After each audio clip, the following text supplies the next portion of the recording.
प्यारे दोस्तों, आप लोगों का एक बार फिर से स्वागत करते हैं आपके अपने YouTube चैनल सफलता द्वारा ITI नगर की इस खास पेशकश मिशन एग्जाम में। जैसे आपको मालूम है, हमने अपने मिशन एग्जाम में 6 लेक्चर आपको दे दिए हैं ए सी थ्योरी तक।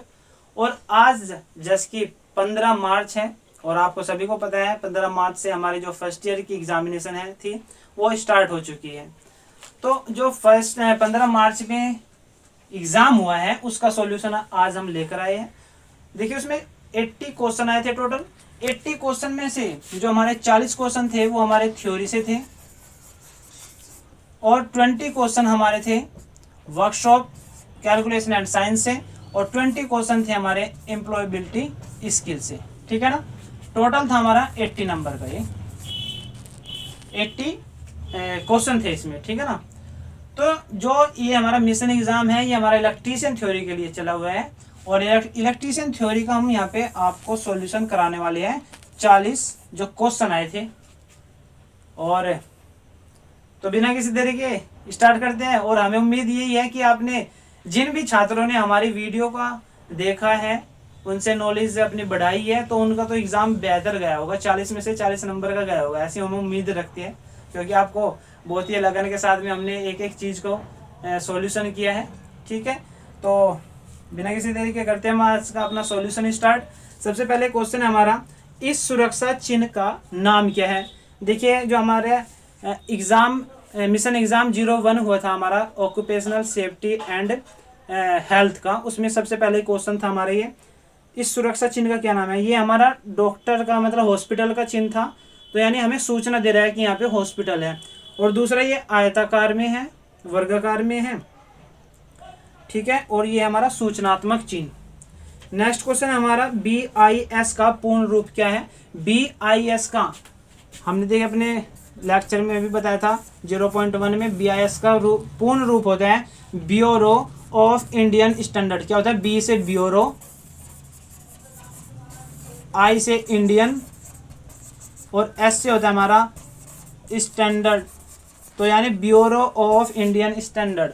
राइट आंसर बनता है ऑप्शन सी। नेक्स्ट क्वेश्चन है हमारा, भारी भार उठाने और स्थानांतरित करने के लिए किस पद्धति का उपयोग किया जाता है। हमें भारी भार उठाना है और उसे एक स्थान से दूसरे स्थान तक स्थानांतरित करना है तो वो करते हैं हम क्रेन और सीलिंग का यूज। तो राइट आंसर बनता है ऑप्शन बी। नेक्स्ट क्वेश्चन हमारा, इस रेती का क्या नाम है। देखिए, जो ये रेती है इस रेती का नाम बताना है। ये वैसे तो इस रेती का नाम है रास्प कट रेती और ऑप्शन बी में दिया है एकल कट रेती में हमारा कैसा होता, मान लीजिए हमारी कोई रेती है ऐसे और एकल कट में ऐसे एकल कट लगे होते, और अगर होता हमारा दोहरी कट रेती, दोहरी कट में ऐसे होते, और होता अगर हमारा कर्व तो कर्व में होते हमारे ऐसे ऐसे। ये हमारे कर्व की आकृति में इसके दांते होते हैं यहाँ पे। तो इसमें पूछा है इस रेती का क्या नाम है। इस रेती का है रास्प कट रेती। देखिए, हम आपको बता देते हैं एग्ज़ाम जैसे हमारा जो मान लिया 40 बच्चे बैठे हुए एक क्लास में, तो एग्ज़ाम तो सबका सेम था, क्वेश्चन सबके सेम थे, लेकिन वो जो उनका सीरियल था वो अलग अलग था प्रत्येक बच्चे के पास में। मान लिया मेरे पास में पहला क्वेश्चन कुछ और था, दूसरे के पास में कुछ और था पहला क्वेश्चन, तीसरे पास में कुछ और था पहला क्वेश्चन। तो ठीक है ना, तो मतलब उनका जो सीरियल था, जो उनका क्रम था वो चेंज था, लेकिन क्वेश्चन हमारे अगर 40 क्वेश्चन हमारे ये आए हैं तो यही आए हैं प्रत्येक बच्चे के पास में। ठीक है, तो नेक्स्ट क्वेश्चन हमारा, इस औजार का क्या नाम है। देखिए, ये हमारा है कैलिपर और पूछा कौन सा है। देखिए, हमने बताया था आपको कि अगर हमारे देख कुछ इस प्रकार का होता है तो ये तो होता है हमारा इनसाइड, अगर होता है हमारा इस प्रकार का ये होता है हमारा आउटसाइड। ठीक है, लेकिन यहाँ पे हमारा है ये इनसाइड। देखिए, जूम करके दिखा देता हूँ, ये हमारा कौन सा है, इनसाइड कैलिपर यानी आंतरिक कैलिपर। राइट आंसर बनता है ऑप्शन बी। नेक्स्ट क्वेश्चन हमारा, मोर्टाइज छेनी का क्या उपयोग होता है। मोर्टाइज छेनी का लकड़ी में आयताकार छेद करने का होता है, जो ऑप्शन बी है इसका राइट आंसर बनता है। और नेक्स्ट क्वेश्चन है हमारा, SWG से तार का आकार मापने की प्रास क्या होती है। यानी स्टैंडर्ड वायर गेज से पूछे हम कितने तक का, उसकी जो रेंज है वायर का जो व्यास है उसे कितने रेंज तक माप सकते हैं। उसे माप सकते हैं हम 0 से 36 तक। कितना माप सकते हैं, 0 से 36 तक माप सकते हैं। आपकी स्क्रीन पर डायग्राम है, ये हमारा होता है स्टैंडर्ड वायर गेज। क्या होता है, स्टैंडर्ड वायर गेज। ठीक है, राइट आंसर बनता है ऑप्शन डी। देखिए अब तक यूट्यूब पर आपको जो 15 मार्च में एग्ज़ाम हुआ है उसका कोई भी सॉल्यूशन नहीं लेकर आया है। वो क्यों नहीं लेकर आया है, क्योंकि जो क्वेश्चन हुए वो हमारे ऑनलाइन क्वेश्चन हुए हैं, ऑनलाइन एग्ज़ाम हुआ है, तो उस ऑनलाइन में हमें जो क्वेश्चंस थे वो बाहर नहीं आ पाए। ठीक है, तो हमने क्वेश्चन को देखा है वहाँ पे कि कौन किस किस प्रकार के क्वेश्चन आए हैं, तो हम आपके लिए लेकर आए हैं उनकी आंसर की। वो इसलिए लेकर आए हैं ताकि जो हमारे बच्चे हैं उनको पता लग सके उनका रिजल्ट क्या आने वाला है, वो अपनी तुलना कर सके कि हमारा कौन सा क्वेश्चन सही हुआ है। ठीक है ना, हमारा यही उद्देश्य है। और नेक्स्ट क्वेश्चन है, इस तार का जोड़ का क्या नाम है। ये हमारा जोड़ है, देखिए ये टैप जोड़ होता है। टैप जोड़ हमारे 3-4 प्रकार के होते हैं, सामान्य, एरियल, नोटेड टैप जोड़ और डुप्लेक्स टैप जोइट और डबल क्रॉस टैप जोइट। लेकिन जो हमारा ये है यहाँ पे देखिए गांठ लगी हुई है इसमें जोड़ में, तो ये होगा हमारा नोटेड, नोट बोलते हैं गांठ को, तो ये कौन सा होगा, नोटेड टैप जोड़। तो राइट आंसर बनता है ऑप्शन बी। नेक्स्ट क्वेश्चन में दिया है ब्रिटानिया टी जोड़ का क्या उपयोग है। ब्रिटानिया टी जोड़ का पूछा है। ब्रिटानिया टी जोड़ हमारा कुछ इस प्रकार का जोड़ होता है, देखिए ये हमारी लाइन है और ब्रिटानिया जोड़ में हम कुछ इस प्रकार से इसको जोड़ते हैं। कैसे, आपने प्रैक्टिकल में किया होगा, यहाँ पे एक तीसरे तार से इसको जोड़ देते हैं। तो इसका क्या काम होता है कि जो हमारी ये सिरोपरी लाइन जाती है, ट्रांसमिशन लाइन जाती है, इसमें से एक हम नीचे शाख लेने के लिए इसको यूज करते हैं। जो ऑप्शन दिए हैं, सिरोपरी लाइन से सेवा जुड़ाव हेतु जोड़ना, तो टी जोड़ का हम यूज करते हैं, ब्रिटानिया टी जोड़ का। नेक्स्ट क्वेश्चन हमारा, इस औजार का क्या नाम है। देखिए इस औजार का नाम पूछा है, ये होता है हमारा क्रिम्पिंग टूल। क्या होता है, क्रिम्पिंग टूल। ये क्रिम्पिंग होता है, जैसे हमारी कोई वायर होती है तो उसमें एक क्रिम्प करता है उसको, ताकि उसके जो संयोजन है वो ढीले न रह सके, तो ये हमारा है क्रिम्पिंग टूल। और नेक्स्ट क्वेश्चन है हमारा, बिजली की मात्रा के लिए इकाई क्या है। बिजली की मात्रा, ये जो हमारी बिजली की मात्रा होती है वो होती है हमारे क्यों। अब क्यों क्या हमारा, ये हमारा आवेश, तो आवेश की इकाई क्या होती है, कूलम होती है। ठीक है ना। अगर आपको जो हमारे नेवी क्वेश्चन बैंक है, देखिए जो क्वेश्चन आ रहे हैं वो नेवी क्वेश्चन बैंक से ही आ रहे हैं, और आपको उसका पूरा सॉल्यूशन देखना है तो हमारा ITI नगर पर मिशन एग्जाम चला हुआ, मिशन एग्जाम इलेक्ट्रीशियन थ्योरी के नाम से आपको प्ले लिस्ट मिलेगी, वहाँ पर आपको लेक्चर्स मिल जाएंगे। ठीक है ना, वहाँ पे आपको सब चीज़ें विस्तार से बताई गई है। नेक्स्ट क्वेश्चन है हमारा, तांबे के परमाणु के तीसरे कक्ष में कितने इलेक्ट्रॉन होते हैं। तांबे के परमाणु के, देखिए तांबे का जो परमाणु क्रमांक होता है वो होता है Cu29। तो जो इसकी संरचना होती है वो होती है हमारी 1, 2 और 18, सॉरी ये होती है 2, 8, 18 और 1। ठीक है ना। तो पूछा है तीसरी कक्षा, ये हमारी पहली, ये दूसरी, ये तीसरी, तो तीसरी कक्षा में कितने इलेक्ट्रॉन उपस्थित है, 18। तो राइट आंसर बनता है ऑप्शन सी। नेक्स्ट क्वेश्चन हमारा, ओम के नियम से संबंधित विद्युत राशियां कौन सी हैं। देखिए ये क्वेश्चन बहुत ही बच्चों ने ये गलत किया है। गलत क्या किया है, बच्चे लगा कर आए हैं ऑप्शन बी, धारा, वोल्टेज और प्रतिरोधकता। ऑप्शन बी के बाद में ऑप्शन सी पढ़ा ही नहीं बच्चों ने। ऑप्शन सी में दिया क्या है, देखिए जो हमारा ओम्स लॉ होता है वो होता है V=IR, और इसमें पूछा है कि कौन कौन सी विद्युत राशि होती है। देखिए V होती है हमारी वोल्टेज, I होती है हमारी धारा यानी करंट, और R होता है हमारा प्रतिरोध, ना कि प्रतिरोधकता। अगर प्रतिरोधकता होता तो यहाँ पे ऐसे कुछ ये रो टाइप का लिखा होता, लेकिन यहाँ पे है हमारा R, ये है हमारा रेजिस्टेंस यानी प्रतिरोध। तो आपको ऑप्शन सी है जो सही नहीं करना, सॉरी बी आपको सही नहीं लगाना है, सी आपको सही लगाना है, क्योंकि इसमें प्रतिरोध है और बी में प्रतिरोधकता है। बहुत बच्चों का क्वेश्चन गलत हुआ है ये। ठीक है ना। तो राइट आंसर बनता है ऑप्शन सी। सभी ऑप्शंस को पढ़ लेना चाहिए अच्छे से। नेक्स्ट क्वेश्चन है, श्रेणी परिपथ का क्या उपयोग है। श्रेणी परिपथ का उपयोग पूछा है, किस किस में हो सकता है।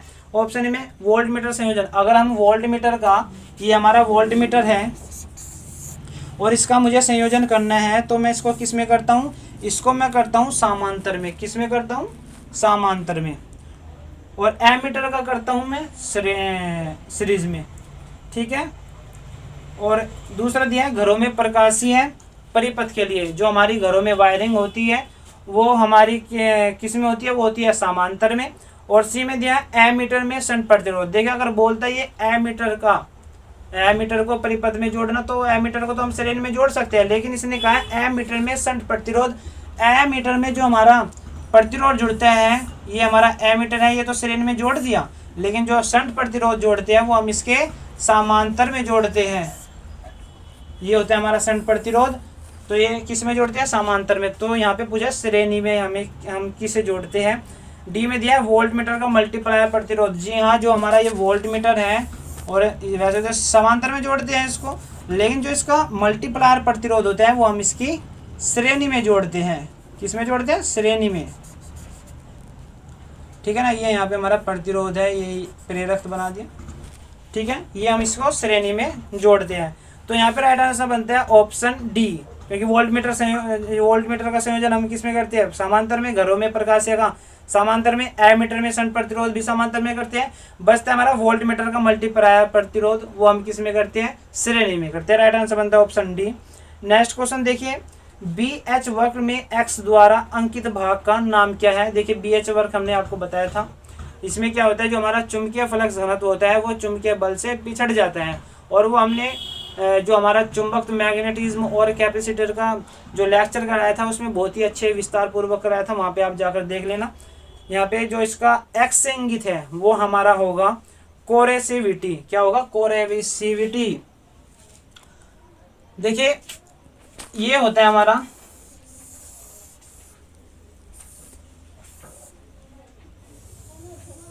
ठीक है ना, तो ये इसका पूछा है, इसका क्या है, इसका तो है ऑप्शन ए कोरेसिविटी। लेकिन आपको बता देता हूं जो ऑप्शन बी में दिया है संतृप्त बिंदु, सैचुरेशन पॉइंट होता है हमारा ये, और सी में दिया है चुंबकीय बल होता है हमारा यहाँ पे, और चुंबकीय फ्लक्स होता है ये।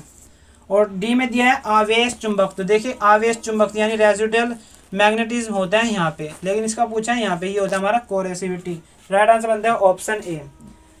नेक्स्ट क्वेश्चन में दिया है फ्लक्स घनत्व हमेशा चुंबकीय बल से पीछे रहता है, इसका परिभाषित क्या है, यहाँ परिभाषित करता है। अभी बताया कि जो हमारा बीएच कर्व है यानी हिस्टेरिसिस लूप है, वो क्या होता है, उसमें होता है जो चुंबकीय फ्लक्स घनत्व होता है, जो बी होता है वो हमेशा चुंबकीय बल से पीछे रहता है। पीछे क्यों रहता है, आप हमारे वीडियो में जाकर देख लेना, वहां पे आपको एक्सप्लेनेशन मिल जाएगा। तो यहाँ पे पूछा फ्लक्स घनत्व हमेशा चुंबकीय बल से पीछे रहता है, किसको परिभाषित करता है, वो करता है हमारा हिस्टेरेसिस को। तो राइट आंसर बनता है ऑप्शन ए। नेक्स्ट क्वेश्चन में दिया है what is the formula of reactive power. Reactive power का फॉर्मूला बताना है, जो एसी में होती है। हमने बताया था एसी में 3 प्रकार की पावर होती है, एक्टिव पावर, दूसरी रिएक्टिव पावर, और तीसरी होती है एपरेंट पावर। और इनके फॉर्मूले क्या होते हैं बता देते हैं, मैं आपको एक बार रफ कर लूं मैं इसको। देखिए एक्टिव पावर होती है जो हमारी, एक्टिव पावर का फॉर्मूला होता है हमारा, एक्टिव पावर हमारी ट्रू पावर होती है, वाट फुल पावर होती है, और इसका फॉर्मूला होता है वी आई कोस फाई। ठीक है ना, कोस फाई हमारा पावर फैक्टर है, वी हमारा वोल्टेज है, आई हमारी करंट है। और रिएक्टिव पावर होती है, रिएक्टिव पावर होती तो है सेम, लेकिन इसमें अंतर होता है, वी आई यहाँ पे कोस की जगह होता है साइन। और एपरेंट पावर हमने बताया था आपको, एपरेंट पावर हम वहाँ पे यूज करते हैं जहाँ पे हमें ये नहीं पता होता कि इस मशीन पर कितना पावर फैक्टर चलना है, कितने पावर फैक्टर का लोड चलना है, तो इसलिए हम पावर फैक्टर को छोड़ देते हैं, यहाँ पे ले लेते हैं वी आई। ये होती है हमारी एपरेंट पावर। लेकिन क्वेश्चन में पूछा है रिएक्टिव पावर का फॉर्मूला क्या होता है, तो वो होता है V I sin phi. Right answer बनता है ऑप्शन डी। नेक्स्ट क्वेश्चन हमारा, एकल फेज एसी परिपथ में कलांतर कितना होता है। सिंगल फेज में पूछा है, जो फेज डिफरेंस होता है, कलांतर होता है, वो होता है 90 डिग्री का। और 3 फेज की बात करूँ तो 3 फेज में होता है 120 डिग्री का, लेकिन यहाँ पे पूछा है वन सिंगल फेज में वो होगा 90 डिग्री का। नेक्स्ट क्वेश्चन हमारे एसी समांतर परिपथ में प्रेरकत्व का पारस्परिक क्या होता है, यानी what is the reciprocal of inductance in AC parallel circuit. जो एसी सर्किट है हमारा, उसमें इंडक्टेंस का पैरेलल क्या होता है, इंडक्टेंस का पैरेलल पूछा है, वो होता है हमारा ये जो ससेप्टेंस दिया है ऑप्शन डी में, ससेप्टेंस का उल्टा होता है रिएक्टेंस, और रिएक्टेंस का उल्टा होता है ससेप्टेंस। रिएक्टेंस एक प्रकार की हमारी बाधा है जो धारा को रोकने में, धारा के प्रवाह को बाधा उत्पन्न करता है, और ससेप्टेंस उसे एक सहायता प्रदान करता है, मदद प्रदान करता है धारा को बहने में। तो इंडक्टेंस हमारा, इंडक्टेंस का रेसिप्रोकल पूछा है, वो हो जाएगा option D susceptance. Right answer बनता है ऑप्शन डी। नेक्स्ट क्वेश्चन में दिया है बैटरी की क्षमता कैसे बताई जाती है। देखिए सिंपल बात है, आप मोबाइल तो सभी चलाते होंगे और आपको पता भी होगा आपके मोबाइल की कितनी mAh बैटरी होती है, लेकिन आपने ध्यान से नहीं देखा जो mAh होता है, mAh होता है, जो m तो होता है हमारा मिली, a होता है एम्पियर, h होता है आवर। तो मिली एम्पियर आवर तो दिया नहीं है इसमें, इसमें दिया है ऑप्शन डी में एम्पियर घंटा। मिली नहीं दिया तो मिली को छोड़िए, बात करते हैं एम्पियर घंटे की, यानी जो हम बैटरी की क्षमता को बताते हैं वो बताते हैं एम्पियर घंटे में। ऑप्शन ए में दिया वोल्ट, बी में वाट, सी में वोल्ट एम्पियर और डी में लगाना है एम्पियर घंटा। AH से हम उसको उसकी क्षमता को बताते हैं बैटरी की। नेक्स्ट क्वेश्चन है हमारा, सीसा अम्ल सेल की निरावेशन की रासायनिक क्रिया के दौरान ऋणात्मक प्लेट पर क्या आएगा। देखिए सीसा अम्ल सेल की निरावेशन, जो हमारी लेड एसिड बैटरी होती है, उसकी डिस्चार्जिंग की अवस्था में पूछा है कि जो उसका ऋणात्मक टर्मिनल है उस पर क्या आएगा, spongy lead, lead peroxide, lead sulphate. देखा अगर चार्जिंग की अवस्था होती है तो उसके पॉजिटिव पर आता है हमारा, क्या आता है पॉजिटिव पर, लेड पेरोक्साइड यानी PbO2, और निगेटिव पर आता है चार्जिंग की अवस्था में, वो आता है हमारा स्पंजी लेड। क्या आता है, स्पंजी लेड। और जो चार्जिंग की अवस्था में इसका कलर होता है, कलर भी पूछ लिया जाता है, वो होता है डार्क ब्राउन, और इसका जो स्पंजी लेड होता है उसका कलर होता है हमारा ग्रे।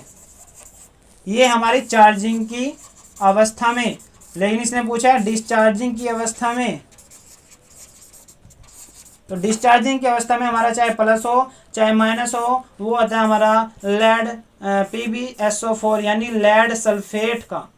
तो यहाँ पे ऋणात्मक पूछा है चाहे धनात्मक पूछता वो होता है लेड सल्फेट का। तो राइट आंसर बनता है ऑप्शन सी लेड सल्फेट।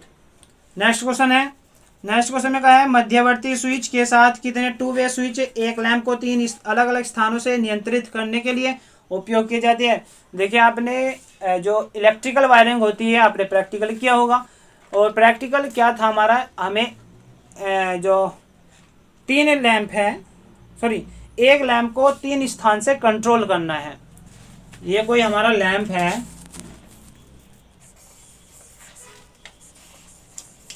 ये हमारा क्या है लैंप है, और इसको हमें 3 स्थान से कंट्रोल करना है। तो पूछा है एक तो हम इसमें इंटरमीडिएट स्विच यूज करते हैं, ये इंटरमीडिएट स्विच होता है, और एक इसमें यूज करते हैं हम किसका, टू वे स्विच का, ठीक है ना। तो पूछा है कि कितने टू वे स्विच का यूज करते हैं, वो हम करते हैं 2 टू वे स्विच का, एक इधर एक इधर। तो एक इंटरमीडिएट स्विच और 2 टू वे स्विच। ये पूछा है कि अगर एक लैंप को 3 स्थान से नियंत्रित करना है तो कितने टू वे स्विच का यूज करते हैं, वो करते हैं हम 2 टू वे स्विच का, और एक करते हैं इंटरमीडिएट स्विच का। तो राइट आंसर बनता है ऑप्शन बी। नेक्स्ट क्वेश्चन में कहा है यह प्रतीक क्या दर्शाता है। देखिए प्रतीक हमारा ये है, ये हमारा क्या है सीलिंग फैन का प्रतीक होता है, यानी सिंबल पूछा है। तो राइट आंसर बनता है ऑप्शन बी सीलिंग फैन यानी छत के पंखे का ये प्रतीक है। नेक्स्ट क्वेश्चन में पूछा है सुरक्षित ठंडा मोड़ने के लिए पीवीसी नली का अधिकतम आकार क्या होता है, यानी what is the maximum PVC conduct size to make safe cold bending. उसे सुरक्षित ठंडा हमें मोड़ना है, किसको, पीवीसी नली को। तो उसका जो अधिकतम आकार होता है वो कितना होता है, वो होता है 25 mm। कितना होता है 25 mm। राइट आंसर बनता है ऑप्शन सी। नेक्स्ट क्वेश्चन में दिया है ECC विस्तार क्या है, यानी जो ECC है उसकी फुल फॉर्म क्या होती है, उसकी फुल फॉर्म होती है हमारी अर्थ कंटिन्यूटी कंडक्टर, जो ऑप्शन बी में दिया है अर्थ कंटिन्यूटी कंडक्टर। राइट आंसर बनता है ऑप्शन बी। नेक्स्ट क्वेश्चन में दिया है कि BIS के अनुसार एकल चरण घरेलू वायरिंग में तांबा अर्थ निरंतरता कंडक्टर का न्यूनतम आकार कितना होता है।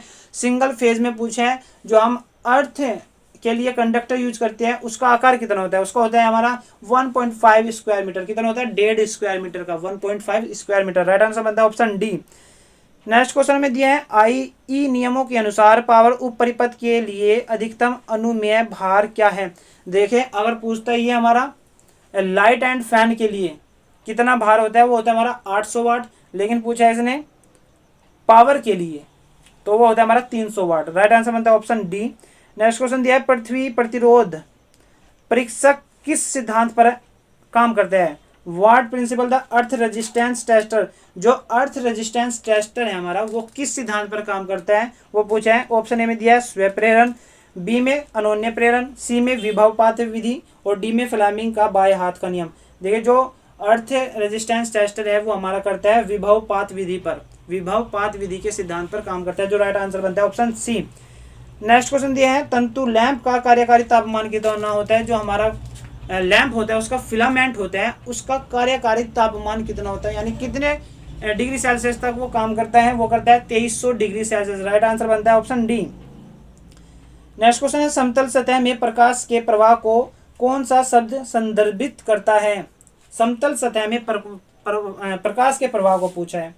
देखिए हमारा एक होता है इल्यूमिनेंस, क्या होता है? इल्यूमिनेशन या इल्यूमिनेंस बोल सकते हैं। ये होता है हमारा इक्वल टू लुमेन, लुमेन क्या होता है हमारा? फ्लक्स अपॉन मीटर स्क्वायर यानी एरिया, फ्लक्स अपॉन एरिया, ठीक है ना, ये होता है हमारा। पूछा है समतल सतह के प्रकाश के, यानी समतल सतह के प्रकाश के पूछा तो किसे संदर्भित करता है? वो करता है इल्यूमिनेंस के। जो ये हमारा समतल सतह का है यानी मीटर स्क्वायर है यानी एरिया के प्रवाह को पूछा है किसे परिभाषित करता है? वो करता है इल्यूमिनेंस। अगर ऑप्शन ए को देखिए लुमेन हमारा लक्स का होता है, सॉरी फ्लक्स का, जो ये फ्लक्स होता है प्रकाश का फ्लक्स होता है उसका मात्रक उसकी यूनिट होती है लुमेन। और बी है हमारा इल्यूमिनेशन हो गया हमारा फ्लक्स अपॉन एरिया, जो इसका राइट आंसर बनता है। और सी में दिया है लुमिनियस फ्लक्स चमकदार प्रवाह 9, और डी में दिया है चमकदार तीव्रता intensity of illumination. Intensity of illumination होती है हमारी आई इक्वल टू, आई होता है हमारा इंटेंसिटी ऑफ इल्यूमिनेशन और आई इक्वल टू होता है हमारा लुमेन यानी फ्लक्स और अपॉन स्टेरेडियन,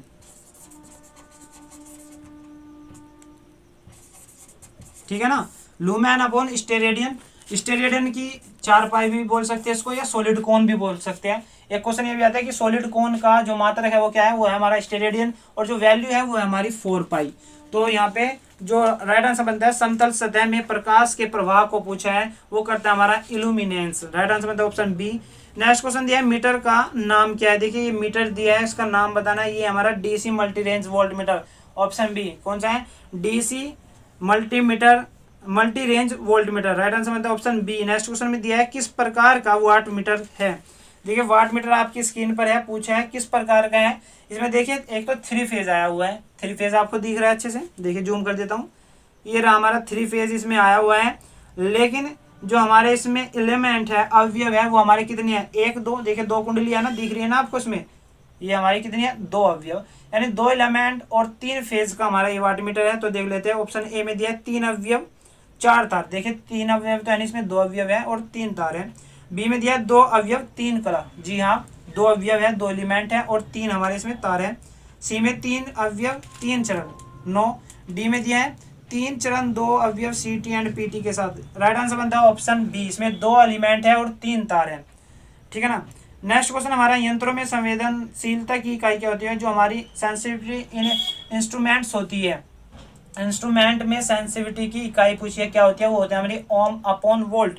राइट आंसर बनता है ऑप्शन बी ओम अपॉन वोल्ट। नेक्स्ट क्वेश्चन में दिया है इलेक्ट्रोडायनामो प्रकार के उपकरण द्वारा किस मात्रा को मापा जाता है? देखिए जो हमारे वाट मीटर होते हैं वे कई प्रकार के होते हैं। एक प्रकार होता है हमारा डायनामो प्रकार, डायनामो टाइप, उसका पूछा है वो किसे मापता है? देखिए अगर मैं ऑप्शन बी की बात करूं करंट, देखिए करंट को तो हमारा एमीटर मापता है तो इसका तो बनता ही नहीं। देखिए ऑप्शन, जो हमारे ऑप्शन टाइप क्वेश्चन होते हैं यही फायदा होता है। अगर आपको नहीं पता, आपको मान लिया ये नहीं पता कि इलेक्ट्रोडायनामो टाइप वाट मीटर होता क्या है, किसे नापता है, आपको पता ही नहीं है, लेकिन आप ऑप्शन पे आइए, ऑप्शन बी में देखिए जो हमारा धारा होती है वो किसे मापते हैं? वो धारा कौन मापता है? एमीटर। और वोल्टेज कौन मापता है? Volt meter. और रेजिस्टेंस कौन मापता है? ओम मीटर।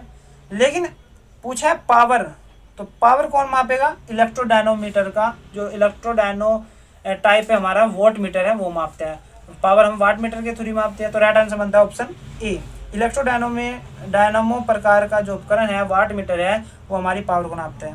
नेक्स्ट क्वेश्चन दिया है माइक्रोवेव ओवन में स्टीलर मोटर का क्या कार्य होता है। देखिए एक माइक्रोवेव ओवन होता है हमारा जिसमें खाना पकाया जाता है और उसमें पूछा है एक स्टीलर मोटर होता है, उसका कार्य क्या होता है। उसका होता है घूमता है और विद्युत चुम्बकीय ऊर्जा को दर्शाता है, जो ऑप्शन डी में दिया है। राइट आंसर बनता है ऑप्शन डी।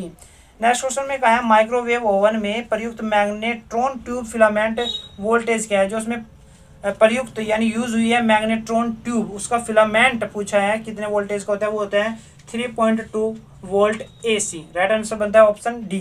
नेक्स्ट क्वेश्चन में दिया सर्किट का नाम क्या है। देखिए सर्किट हमारा इलेक्ट्रॉनिक सर्किट है, लेकिन पूछा है कौन सा है, इसमें क्या किस लिए बनाया गया है। ये इलेक्ट्रॉनिक पंखा, इलेक्ट्रॉनिक वोल्टेज गुणक, इलेक्ट्रॉनिक वोल्टेज स्टेबलाइजर, SCR का इलेक्ट्रॉनिक स्टिकर है, तो इलेक्ट्रॉनिक ही, और चारों में दे दिया इलेक्ट्रॉनिक। लेकिन यूज किसके लिए हो रहा है, ये हमारा फैन के लिए यूज हो रहा है। यानी ये हमारा जो सर्किट है ये हमारा किसका है, इलेक्ट्रॉनिक पंखा नियामक यानी इलेक्ट्रॉनिक फैन रेगुलेटर का। राइट आंसर बनता है ऑप्शन ए।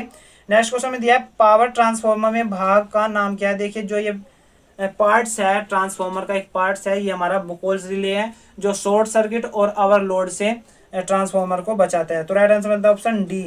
नेक्स्ट क्वेश्चन है ट्रांसफार्मर कोर में स्टील और सिलिकॉन स्टील की संरचना क्या है। देखिए जो ट्रांसफार्मर की कोर बनती है वो हमारी सिलिकॉन स्टील की बनती है, और उसमें पूछे हैं कि जो मात्राएं होती है सिलिकॉन और स्टील की कितनी कितनी होती है, वो होती है हमारी जो ऑप्शन सी में दिया है स्टील की होती है 93% और सिलिकॉन की होती है 7%। तो राइट आंसर बनता है ऑप्शन सी, स्टील 93% और सिलिकॉन 7%। देखिए ये लास्ट क्वेश्चन है 40 नंबर का, कहता है ओम प्रति डिग्री सेंटीग्रेड में प्रतिरोध में परिवर्तन को कौन सा परिभाषित करता है। देखिए डायरेक्ट डेफिनेशन दी है, किसकी डेफिनेशन है, ये है हमारी टेम्परेचर कोफिशिएंट की। किसकी है, टेम्परेचर कोफिशिएंट। ओम प्रति डिग्री सेंटीग्रेड में प्रतिरोध में परिवर्तन। देखिए अगर हम किसी के 1 डिग्री सेंटीग्रेड में परिवर्तन कर रहे हैं तो उसके जो प्रतिरोध है उसमें भी परिवर्तन होगा, तो वो क्या कहलाता है, 1 डिग्री सेंटीग्रेड अगर उसमें तापमान में वृद्धि कर दे। प्रतिरोध तो हमारा तापमान पर निर्भर करता है ना, तो वही पूछा है कि अगर 1 डिग्री सेंटीग्रेड को कर दे तो वो क्या कहलाता है, उसका वो कहलाता है टेम्परेचर कोफिशिएंट यानी तापमान गुणक। राइट आंसर बनता है ऑप्शन डी। तो प्यारे दर्शकों ये आपके 15 मार्च 2021 में हुए एग्जाम के 40 क्वेश्चंस थे जो आपके लिए भी उपयोगी है। क्या पता एक आधा क्वेश्चन आपको भी टकरा जाए इसमें से, और लगभग सारा ही क्वेश्चन टकरा जाए, हम तो कह नहीं सकते इस बारे में। लेकिन हाँ ये आपके लिए इम्पोर्टेंट है, आपको पता लगा है कि किस हिसाब से किस बेस से ये एग्ज़ाम पूछा गया है। और ये क्वेश्चन देखिए आपके नियमित क्वेश्चन बैंक से ही आ रहे हैं, कोई अलग नहीं आ रहे हैं। हमने आपको एक एक क्वेश्चन का विस्तार भी करवाया है अपने लेक्चर्स में, और मिशन एग्ज़ाम को अटेंड करिए, वहाँ पे आपके सभी जो डाउट्स हैं क्लियर हो जाएंगे। प्यारे दर्शकों हमें उम्मीद है आपको आज का जो ये सेशन है पसंद आया होगा, और अगर पसंद आया तो वीडियो को लाइक करें और अपने दोस्तों का ज्ञानवर्धन करने के लिए वीडियो को शेयर करें, और ऐसे ही अच्छे अच्छे लेक्चर्स पाने के लिए ITI नगर को सब्सक्राइब करें। मिलते हैं नेक्स्ट लेक्चर में नए अंदाज और नई ऊर्जा के साथ में, और अब तक के लिए धन्यवाद। जय हिंद जय भारत। और हाँ प्यारे दोस्तों जिसने फर्स्ट ईयर का एग्ज़ाम दिया है वो सभी कमेंट करेंगे और बताएंगे आपके कितने क्वेश्चन सही है और कितने आपके गलत हैं। उससे हमें एवरेज पता लग जाएगा कि हमारे जो स्टूडेंट्स हैं वो अच्छा पढ़ रहे हैं, अच्छी परफॉर्मेंस दे रहे हैं अपना। तो सभी कमेंट करें और बताएं कि आपके जिसने 15 मार्च में एग्ज़ाम दिया है फर्स्ट और सेकंड शिफ्ट में, बताएं कि कितने क्वेश्चन सही हुए हैं। ठीक है ना।